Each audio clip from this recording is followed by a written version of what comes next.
Hello everyone, welcome to my YouTube channel. दोस्तों, railway group D exam की हर shift में फ्लेमिंग के नियम से रिलेटेड क्वेश्चंस साइंस में पूछे जा रहे हैं, तो इसलिए ये टॉपिक काफ़ी महत्वपूर्ण रहने वाला है एग्जाम की दृष्टि से। तो आज के इस वीडियो में हम उन सभी क्वेश्चंस को कवर करेंगे जो कि इन रूल से रिलेटेड या इन नियमों से रिलेटेड क्वेश्चन एग्जाम में पूछे जा रहे हैं। पहला देखिए, फ्लेमिंग का दक्षिण हस्त नियम, यानी कि दक्षिण का मतलब यहाँ क्या है, राइट हैंड साइड, यानी कि फ्लेमिंग का राइट हैंड साइड रूल। इसमें फ्लेमिंग ने क्या कहा, ये देखिए यहाँ पे, यदि हम दाएं हाथ, ठीक है, दाएं हाथ मतलब राइट साइड की बात हो रही है, ठीक है, राइट हैंड की बात हो रही है। यदि हम अपने दाएं हाथ की तर्जनी कौन सी होती है, ये वाली अंगुली, ठीक है, तर्जनी, मध्यमा, मध्यमा मतलब बीच वाली, ठीक है, और अंगूठा तो आप सभी को पता है। यदि हम इन तीनों को क्या करते हैं, लंबवत रखते हैं, लंबवत का मतलब 90 डिग्री बनाते हैं, तीनों के तीनों क्या है, परस्पर एक दूसरे पर 90 डिग्री कोण बनाते हैं। तो जो अंगूठा होता है वो क्या करता है, अंगूठा चालक की गति को दर्शाता है। जो चालक होता है जिसमें धारा प्रभावित हो रही है उसकी गति को अंगूठा दर्शाता है। और जो ये तर्जनी होती है क्या दर्शाती है, चुंबकीय क्षेत्र को। जो तर्जनी है क्या दर्शाती है, चुंबकीय क्षेत्र को। और जो ये मध्यमा होती है क्या दर्शाती है, प्रेरित धारा को क्या करती है, दर्शाती है। ठीक है, तो ऐसे क्वेश्चन पूछे जा रहे हैं रेलवे ग्रुप डी एग्जाम में। क्वेश्चन पूछा जा सकता है कि फ्लेमिंग का दक्षिण हस्त नियम में अंगूठा क्या दर्शाता है, तो चालक की गति। तर्जनी क्या दर्शाती है, चुंबकीय क्षेत्र।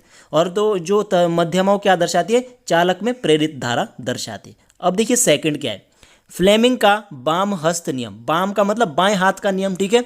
तो बाएं हाथ के नियम में इन्होंने क्या बोला है, यदि हम बाएं हाथ की तर्जनी, मध्यमा और अंगूठा मानी कि तीनों, मतलब तर्जनी, मध्यमा, अंगूठा, ये इसमें यूज किया गया है। ठीक है, इनको हम क्या करते हैं, परस्पर लंबवत रखा जाता है, मतलब इस टाइप से इन्होंने इसको रख रखा है। यदि हम अपने हाथ को इस टाइप से रखते हैं लंबवत, तो क्या होता है, जो तर्जनी होती है मतलब ये वाली, ये क्या दर्शाती है, चुंबकीय क्षेत्र। यहाँ पे देखिए तर्जनी ने चुंबकीय क्षेत्र दर्शाया है, यहाँ पे भी चुंबकीय क्षेत्र ही दर्शाया है। ठीक है, और जो मध्यमा होती है, मध्यमा मतलब ये वाली, ये क्या दर्शाती है, चालक में प्रभावित धारा। यहाँ पे मध्यमा ने क्या दर्शाया था, धारा ही दर्शाया था, प्रेरित धारा यहाँ पे दर्शाया था, यहाँ पे सिर्फ क्या है, धारा दर्शाया।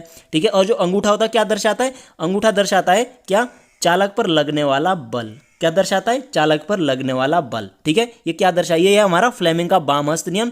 यदि हम बाएं हाथ की जो अंगुली मानी तर्जनी, ठीक है, मध्यमा और अंगूठे को लंबवत रखते हैं, तो जो तर्जनी होती है चुंबकीय क्षेत्र की दिशा को दर्शाती है। अंगूठा क्या दर्शाता है, मतलब चालक पर लगने वाला बल, यानी बल आपको ध्यान रखना है। और जो विद्युत धारा को कौन दर्शाता है, मध्यमा दर्शाता है। ठीक है, ये भी हो गया।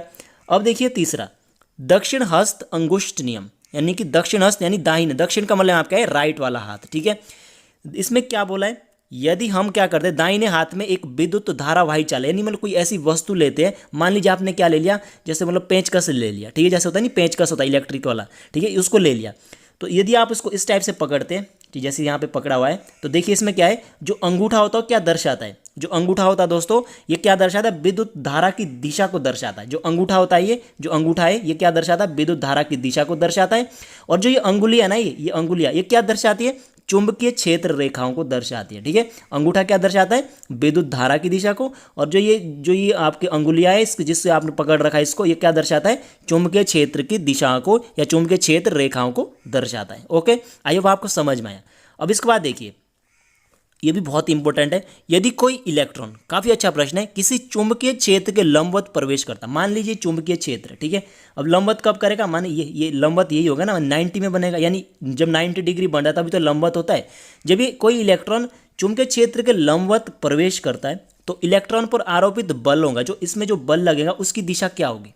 देखिए पहले आप यहाँ समझिए, जो इलेक्ट्रॉन होते ना, जो धारा होती है ना, जो करंट होता है ना, वो क्या होता है, हमेशा इलेक्ट्रॉन के विपरीत दिशा में चलती है। यानी जो धारा होती है वो हमेशा इलेक्ट्रॉनों की विपरीत दिशा में, यदि इलेक्ट्रॉन यहाँ इधर की ओर चल रहे हैं तो धारा हमेशा इधर की ओर चले, यानी एक दूसरे के विपरीत दिशा में चलती है। ठीक है, अब देखिए जो बल लगेगा ना दोस्तों, मान लीजिए ये कागज है, ठीक है, ये कागज, हम कागज मान लेते हैं, तो जो इसमें बल लगेगा ना वो कहाँ लगेगा, कागज के अंदर लगेगा। कहाँ लगेगा, कागज के अंदर, यानी जो कागज, जो आपका जो बल होगा वो क्या लगेगा, इस कागज के अंदर की ओर क्या होगा, बल लगेगा। तो इसका आंसर क्या हो जाएगा, कागज के अंदर की ओर। ठीक है, अंदर की और क्या लगता है, इसमें बल कार्य करता है। कब कार्य करता है, जब इलेक्ट्रॉन नीचे की ओर गति करता है। ठीक है, और हो सकता है क्वेश्चन पूछा जाए कि विद्युत धारा की दिशा होती है, तो विद्युत धारा की दिशा हमेशा इलेक्ट्रॉनों के विपरीत होती है। ठीक है, अब देखिए बहुत ही महत्वपूर्ण क्वेश्चन यहाँ पे, हमारे घरों में जो प्रत्यावर्ती जो धारा होती है ना, विद्युत शक्ति होती है, वो कितने वोल्ट की होती है, 220 वोल्ट की होती है। इंपॉर्टेंट पॉइंट, ठीक है, 220 वोल्टेज की होती है। ठीक है, जो प्रत्यावर्ती धारा की जो फ्रीक्वेंसी होती है वो कितनी होती है, 50 हर्ट्ज होती है। ठीक है, 50 हर्ट्ज क्या होती है, प्रत्यावर्ती धारा की आवृत्ति होती है। अब देखिए यदि किसी धारावाही परिनलिका के भीतर चुंबकीय क्षेत्र क्या होता है, एक समान होता है। परिनलिका का मतलब क्या है, मान लीजिए वेलन है, मानी जो अंदर से क्या होता है, खोखला होता है, ठीक है, और इसके साथ इसके चारों ओर क्या है, मतलब तार है, जो मान लीजिए कॉपर की तार वगैरह से क्या है, फेरे बनाए, कुंडली बनाई है। तो जो धारावाही जो परिनलिका होती है जिसे हम सोलेनॉइड बोलते हैं, तो उसका जो भीतर जो चुंबकीय क्षेत्र होता है क्या होता है, एक समान होता है, ठीक है, शून्य नहीं होता, एक समान होता है। चौथा देखिए, जो विद्युत जनरेटर होता है, जो जनरेटर होता है क्या करता है, विद्युत चुंबकीय प्रेरण पर क्या करता है, कार्य करता है। किस में कार्य करता है, विद्युत चुंबकीय प्रेरण सिद्धांत पर यह कार्य करता है, ठीक है। और जो विद्युत मोटर होती है वो क्या करती है, ये विद्युत ऊर्जा को यांत्रिक ऊर्जा में कन्वर्ट यानी रूपांतरित करती है, ठीक है। तो आपको ये ध्यान रखना है। अब आगे देखिए, चुंबकीय क्षेत्र रेखाएं कहाँ से उत्पन्न होती है, तो याद रखना बहुत ही इंपॉर्टेंट है। उत्तरी ध्रुव से क्या होती है, चुंबकीय क्षेत्र यानी जो चुंबक होते हैं उसमें दो ध्रुव होते हैं, पोल होते हैं, नॉर्थ पोल और साउथ पोल, ठीक है, उत्तर और दक्षिण। यदि आप चुंबकीय क्षेत्र मतलब यदि आप क्या करते हैं, सुई को मतलब फ्री उसमें छोड़ देते हैं, तो किस दिशा में होती हो, नॉर्थ और साउथ दिशा में क्या हो जाती है, चुंबक क्या होते हैं, मतलब रुक जाता है, यानी नॉर्थ और साउथ में क्या होते हैं, रुक जाते हैं।